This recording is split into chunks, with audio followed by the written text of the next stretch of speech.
سلام دوستان، خیلی خوش اومدید به یه ویدیو جدید. تو این ویدیو قراره یاد بگیریم چجوری با استفاده از یه دونه زنجیر، حالا زنجیر موتور دوچرخه، هر زنجیری و یه دونه قوطی آهن یا یه دونه لوله یا یه وسیله که حالا جلوتر میفهمید حالا چی میتونید خودتون استفاده کنید، یا آچار همه کاره بسازیم. بهش میگن آچار زنجیری، آچار لوله‌گیر، آچار فیلترگیر، که ما قراره ازش به عنوان آچار فیلترگیر استفاده کنیم برای باز و بسته کردن فیلتر روغن ماشینمون، چون که قرار شده به عنوان یه ماشین بازکارای ماشینمون رو خودمون انجام بدیم و ساده ترین کاری که بتونیم انجام بدیم تعویض روغنه، که هم مالی خیلی به نفعمون میشه، هم که یه کار لذت بخشیه و میتونید سلامت ماشینتون رو مطمئن بشید. پس حتما تا آخر این ویدیو رو دنبال کنید.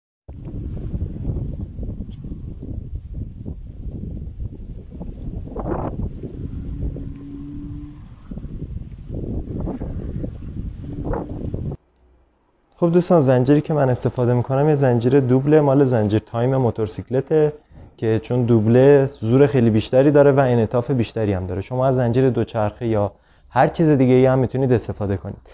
حالا زنجیرمون باید ببینیم که داخل یه قوطی قرار نصب بشه. قوطی که من انتخاب کردم یه قوطیه که عرضش 3 سانتی متره و اینجام 2 سانتی متره.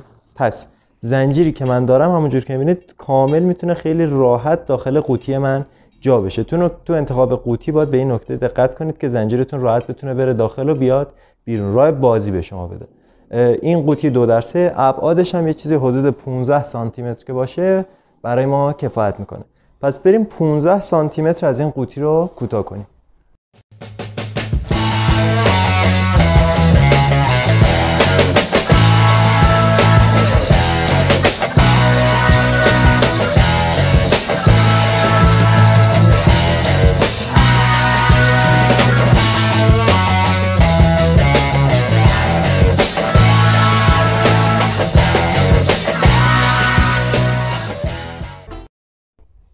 خب دوستان، پس از تلاش‌های شبانه روزی بالاخره تونستیم اینو ببریم. حالا من مینی فرزم دارم، ولی خب چون با استیلبر خاطره خوشی ندارم سعی میکنم تا جای ممکن با اره ببرم. حالا فعلا که فرصت دارم، چی بشه بخوام با مینی فرز و استیلبر برش بزنم. شما هم سعی کنید زیاد از استیلبر استفاده نکنید. مینی فرز بیشتر برای سابه و کاربرد برشی زیاد نداره، چون دورش خیلی باله.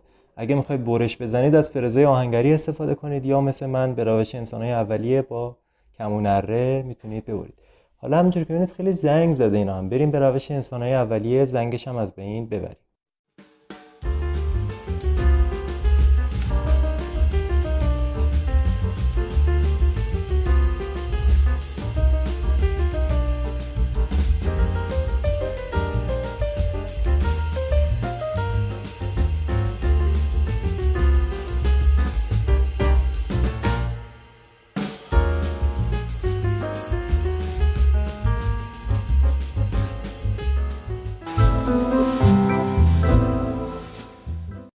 خب دوستان، آهنمون رو با سنباده همونجوری که می‌بینید ترتمیزش کردیم یکم که اون از اون حالت زنگ زدگی بیرون بیاد، که حالا رنگش می‌خوایم بکنیم برامون مشکل ایجاد نکنه.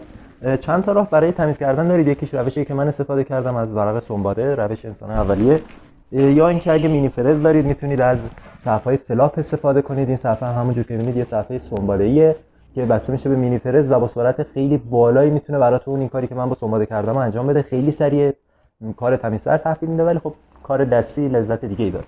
زنجیرمون هم چون که حالا این می‌خواستیم باش کار کنیم دستمون رو سیاه می‌کرد، من با تینر تمیزش کردم که حالا دیگه سیاه نکنه دست و بارمون. خب حالا رسیدیم به این نقطه، الان باید یه جوری این زنجیرمون رو به اینجا متصل کنیم. چند تا راه داریم، یعنی ببینید این زنجیر به اینجا باید متصل بشه. چند تا راه داریم. یکی این که جوشش بدیم، همون کاری که من می‌خوام بکنم. یه وقت از دستگاه جوش ندارید، دستگاه جوش نداشته باشید چیکار کنید؟ یه کار خیلی ساده میتونید انجام بدید. یه سری پیچ‌ها هست بهشون میگن پیچ‌های سرمته، همونجوری که می‌بینید نوکش یه مته است و شما میتونید خیلی راحت این پیچ رو توی اینجا ببندید. زنجیرتون رو نگه میداره، پیچ میشه داخل قوطیتون. فقط مثلا این پیچ طولش خیلی بلنده برای این کارات، نه طولش خوبه. پس اگه خواستید بگیرید اینا همه سایزی دارن، یه سایزیشو بگیرید که هم از بین زنجیرتون رد بشه، همین که طولش یه جوری باشه که نرسه ته قوطیتون، یعنی لب قوطی هم برسه کافیه. یا اینکه اگر که حالا ببینید این ورقش زخمه که من میخوام جوشکاری کنم بتونم جوشش بدم، اگه ورقش نازک بود یا لوله استفاده کردید میتونید از پیچ‌های MDF استفاده کنید که زورش برسه اینا سوراخ کنه. ولی مثلا این ورقا قطعا زورش نمیرسه پیچ MDF سوراخ کنه و باید از پیچ‌های سرمته استفاده کنید. پس بریم برای جوشکاری که این نقطه رو به این نقطه جوش بدیم و بریم برای ادامه کار.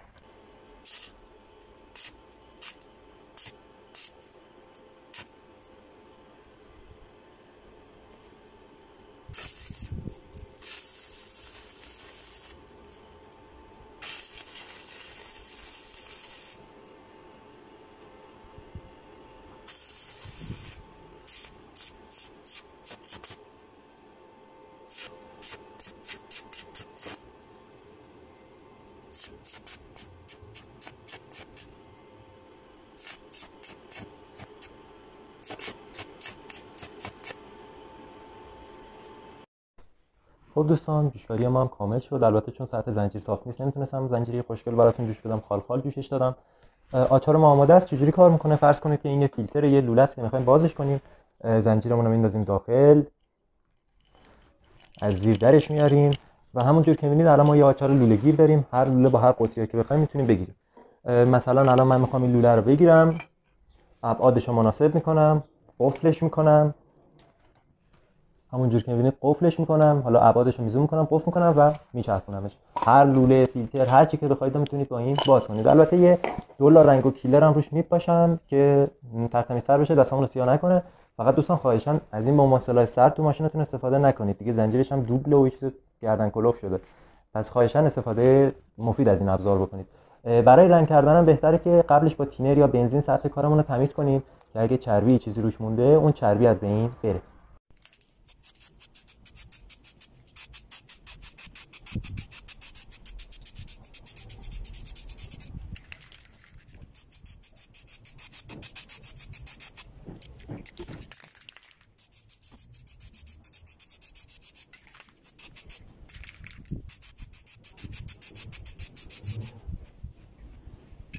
دوستان ویدیو رو همونجا تمام می‌کنیم. همونجور که دیدید خیلی از وسایل ماشین رو میتونیم بسازیم، حتی آچارها مثل آچار زنجیری یا حتی این قلمی که میبینید، این قلم میل موجگیر پرایده که به روش انسان‌های نخستین ساخته شده. داغش کردم، چکش، داغ، چکش، داغ، چکش، دوباره این طرفش، تا اینکه شده یه قلم فوق‌العاده قوی که هیچ مشکلی نداره، قیمتی هم خیلی ارزونه و خب چیزی که خودتون بسازید یه لذت دیگه‌ای داره. تا این میاد خوش میشه ما دیگه ویدیومون رو تمام می‌کنیم. ممنون از اینکه تا انتها دنبال کردید. اگه دوست دارید بازم از این سبک ویدیوها براتون بسازم، حتما اگه چیز خاصی تو نظرتون هست توی کامنت ها بهم بگید. اگه بشه حتما اجراشون میکنیم. ممنون از اینکه تا انتها دنبال کردید. خسته نباشید. خدا